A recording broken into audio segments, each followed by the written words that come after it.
Welcome back. Today we're taking a look at the first issue of the Spice Girls official magazine. Originally, the magazine was exclusively released to fans through the Magazine Club, which launched at the end of 1996, with the first issue being published in early 1997. Fans could subscribe thanks to items such as this letter and this leaflet. For just £10, fans would get 4 magazines during the year, each packed with news, articles, and posters from the band. Magazine Club members also receive the group's tiny rulebook.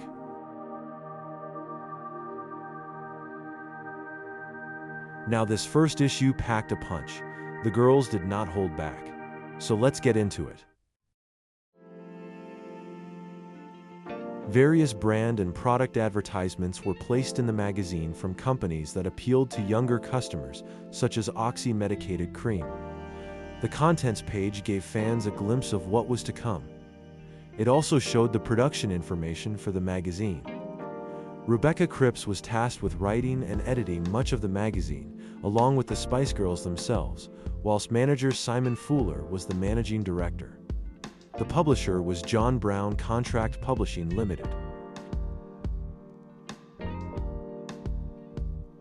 Each magazine had a news section, which often featured behind-the-scenes photos from the girls' adventures in TV, promotion abroad, and any other events in the recent months. This first issue includes news that they were already working on their second album, presumably just writing ideas and lyrics, and that they were confident about being the first pop band in many years to break America. There's also a short write-up from fellow 19 management artist Kathy Dennis, who wrote about the night she spent at the Spice Girls album launch party at the Oxo Tower in London.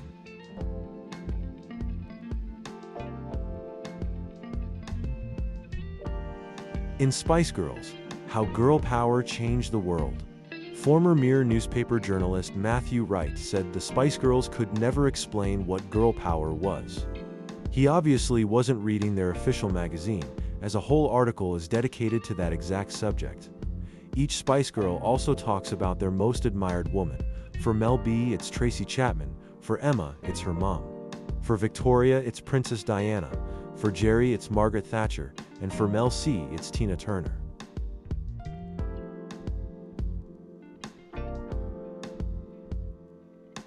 Up next is the true story of the Spice Girls. Well, almost. The Spice Girls, or at least Touch, the group they were before, was actually formed after the famous initial auditions in March 1994, not 1993 as stated here. This was an intentional attempt to extend the preparation period of the group. It's baffling why they bothered with this scheme now, and I'm sure I'll do a deep dive into their formation and launch at some point, but that's what happened. Anyway, aside from the extra year added, this is actually a really insightful glimpse into the formative years of Spice. As this was the first official Spice magazine, each girl got their own profile article.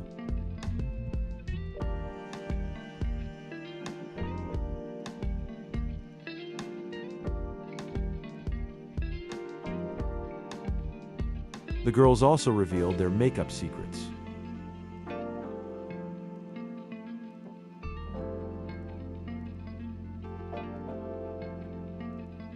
Their magazines often featured fun made-up sketches and funny comic-style entertaining features, which fit perfectly with their personalities and sense of humor. The famous Spice Watch photo shoot was actually intended originally for the Spice magazine. Well, maybe, maybe not. Either way, those Venice Beach shots provided images for the group's first official merchandise poster. And this, a humorous Bay Watch-inspired sketch.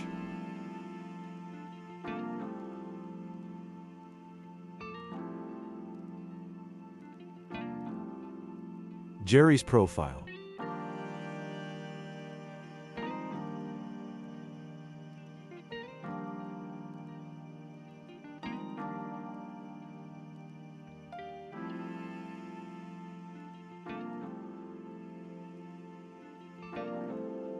The posters included in Spice magazine were often one of the best things about it. Stunning official photography from the group's growing archive.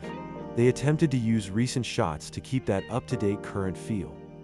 One of their boldest and most vibrant shoots was the Say You'll Be There music video filmed in the Mojave Desert, and these posters showing the girls on that shoot are perfect.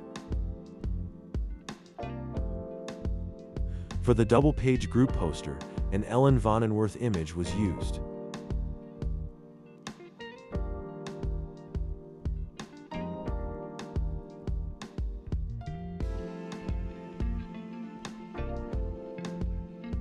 Mel B's profile.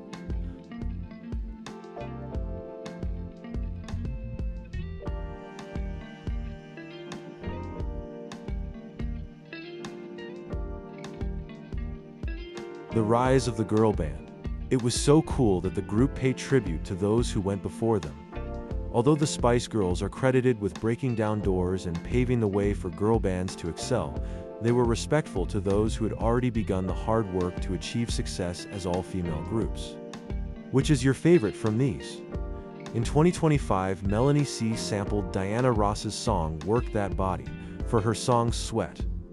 I know the girls love TLC, so I'm surprised to see them missing here. Personal pics and private comments.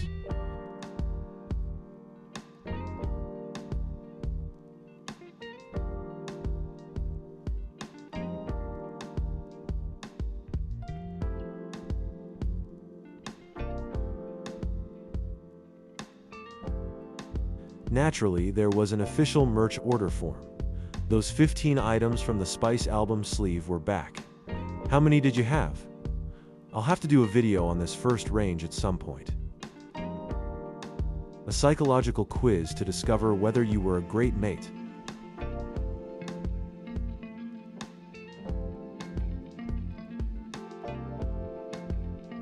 Mel C. profile.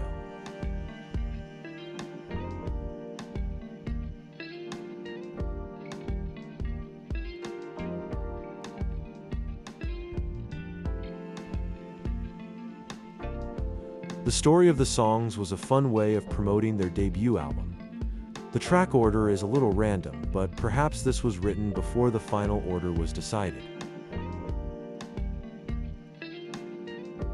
Victoria profile.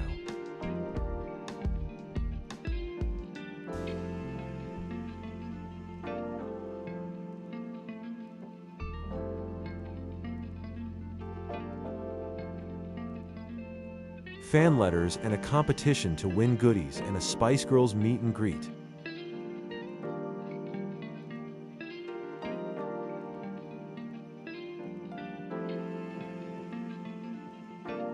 Quite random. 4 blindfolded girls were asked to give their opinions on 6 top-selling fragrances.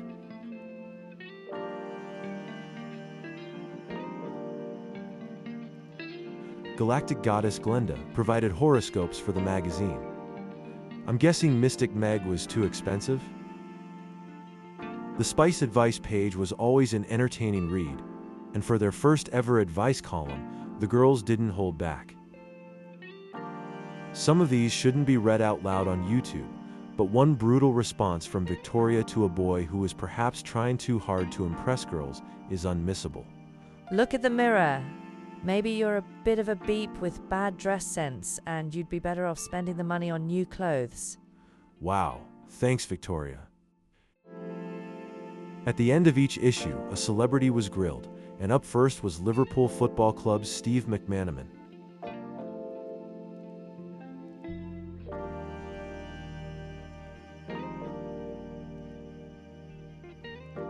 My favorite question is, how do you feel about having chicken legs? Gosh, I miss the 90s. Before we finish this video, check out the additional double-sided poster that I believe came with issue 1 of Spice magazine.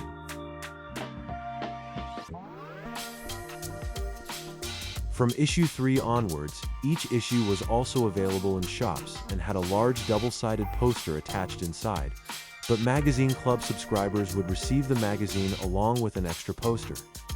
I'm currently trying to work out which posters went with which magazine, which is complicated. Because although I have all the magazines and most of the posters, I personally only got into this magazine at the time when it reached issue 5. Okay, hope you enjoyed this one. Share your memories below, and if you want to help my channel, please share this video on your social platforms, give it a like, and subscribe to my channel if you haven't already. There is so much more to come, and your support means I can dedicate more time to spicing up YouTube with my collection. So stay spicy, and I'll see you in the next video.